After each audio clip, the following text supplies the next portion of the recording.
Ready for a deep dive into the future? I think so, always. We're tackling in vitro gametogenesis. IVG. Yeah, IVG for short. Right. And trust me, this is Huge implications. huge implications.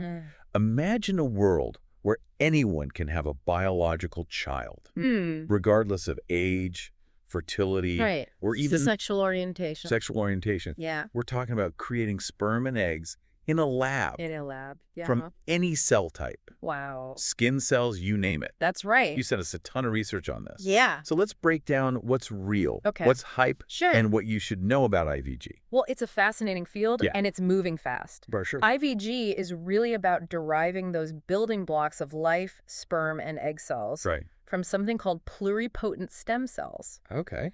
Think of these as the ultimate cellular blank slates. They have the potential to become any cell in the body. Really? Yeah, whether it's a heart cell, a brain cell, or in this case, a gamete. Okay, that's pretty cool. Yeah. But how is that different from, say, IVF? Okay, So we've had IVF for decades. Right. The key difference is the starting point. Okay. With IVF, we're limited by the existing supply of eggs and sperm. Right. But with IVG, Yeah. we can potentially create an unlimited number of gametes from a tiny sample of cells. Oh, wow. It's like having a seed that can grow into any kind of plant you want instead of just relying on the seeds you already have. I see. Yeah. So I'm seeing that the idea really took off around 2006, the same year Twitter launched. Wow. But our research shows scientists were already playing around with this concept back in the 60s. That's right. Were they just way ahead of their time? Absolutely. Wow. The early work really laid the foundation for the rapid advancements that we're seeing today. I see. Now, you might be wondering, Yeah. how do we actually go from, say, a skin cell to a sperm cell?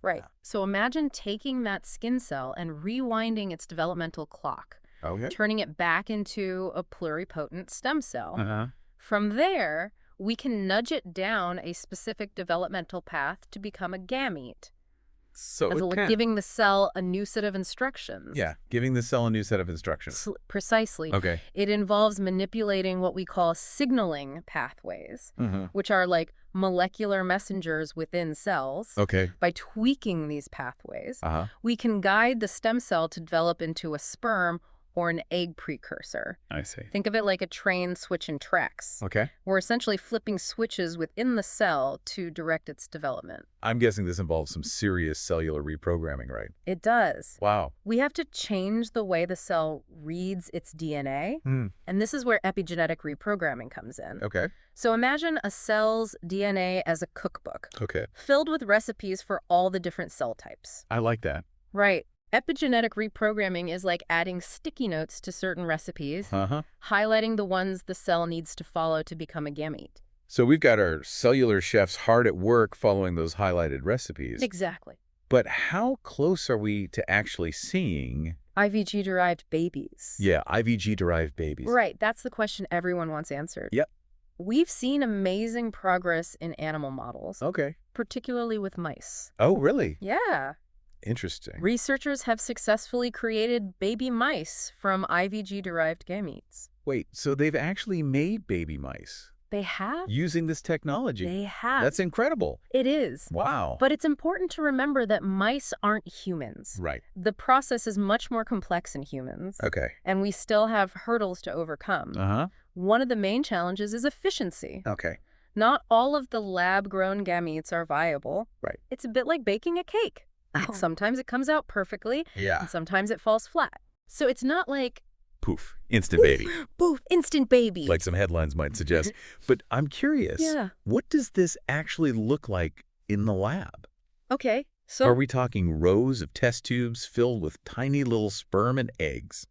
well, it's not quite that simple. Okay. It involves a lot of sophisticated equipment, specialized cell cultures, and precise manipulation techniques. Wow. It's a very delicate process, Yeah. and it takes a team of skilled scientists to pull it off. I bet.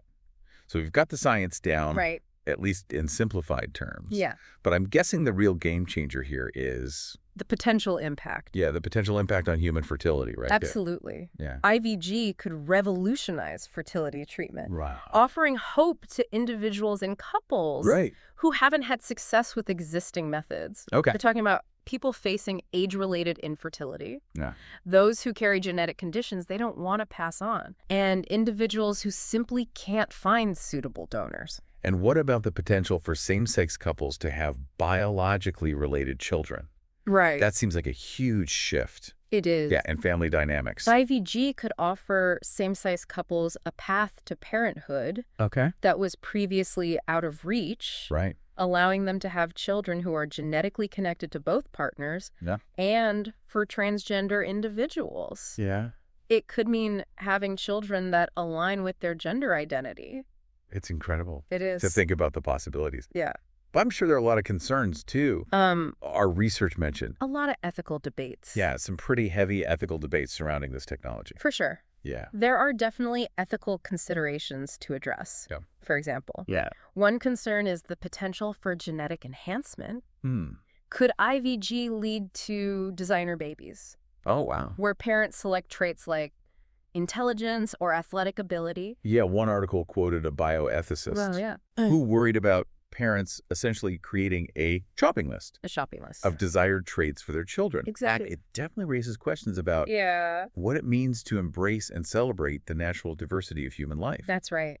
Yeah. That's a valid concern. Yeah. And one that warrants careful discussion. For sure. Another issue is the potential impact on existing family structures. Okay. If anyone can create gametes from any cell type, what does that mean for traditional notions of kinship and lineage? It's like science fiction is becoming reality. Yeah. Our sources even mention the possibility of creating gametes from deceased individuals. Wow. Imagine someone losing a child. Right. And then having the option to have another child genetically related to the one they lost. Yeah. Is that healing, or is it something else entirely? It's a complex issue, and one that raises a lot of questions about grief, loss, and what it means to move on from a legal perspective. Yeah. It also creates a minefield of challenges. Wow. Who would have the right to use those cells? Right. The parents. Yeah. The deceased's partner. Wow. These are uncharted waters. And what about the idea of using cells from, say, a celebrity to create a child? Right. Is that even ethical? It's a good question. Yeah. Yeah. Does that child have any claim to that person's estate? You're right. Their legacy? Those are tough questions. Yeah. And they highlight the need for careful ethical and legal frameworks. Okay. Before this technology becomes widely available, we need to consider the potential for exploitation, the implications for inheritance laws, and the rights of individuals, both living and deceased, to control their genetic material. It sounds like we're on the verge of a societal earthquake. I think so. Yeah. Yeah. Do we need to rethink our legal definitions of parenthood? Possibly. What about the psychological impact on children born through IVG? These are all questions that deserve thorough consideration. Yeah. We need input from ethicists, legal experts, sociologists, psychologists, and most importantly, the individuals and families who would be directly impacted by this technology. So where do we go from here? Right. It seems like we're standing at a crossroads with the potential for both incredible advancements and some pretty unsettling consequences. For sure. It feels like we're on the edge of something massive here. Yeah, it's a lot to process. It is. Where does this leave us? Whoa. And what should our listener be thinking about after this deep dive? I think you've hit the nail on the head. Okay.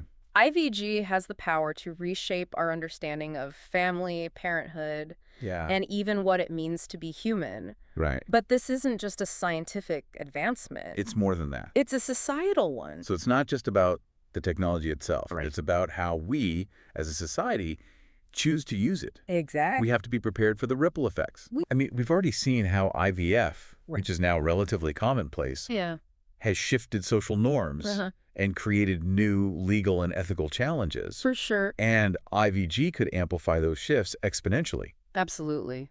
And those challenges are coming whether we're ready or not. They are. The science is advancing rapidly. That's right. So what can we do? Well, is it all just doom and gloom? Not at all. Okay. Knowledge is power. Okay. By understanding the potential of IVG, both the good and the bad, we can start having those crucial conversations now. Sooner rather than later. Exactly. We need to think critically about the ethical boundaries we want to set. Right. The legal frameworks we need to put in place. Yeah. And the social support systems we need to build. So it's about proactive planning rather than reactive scrambling. Right. Once the genie's out of the bottle. Exactly. This is a chance to shape the future, not just react to it. Okay. And that's where our listener comes in. Right. We've thrown a lot of information your way today. We have. But this is just the tip of the iceberg. Yeah. What are your takeaways? What resonated with you most?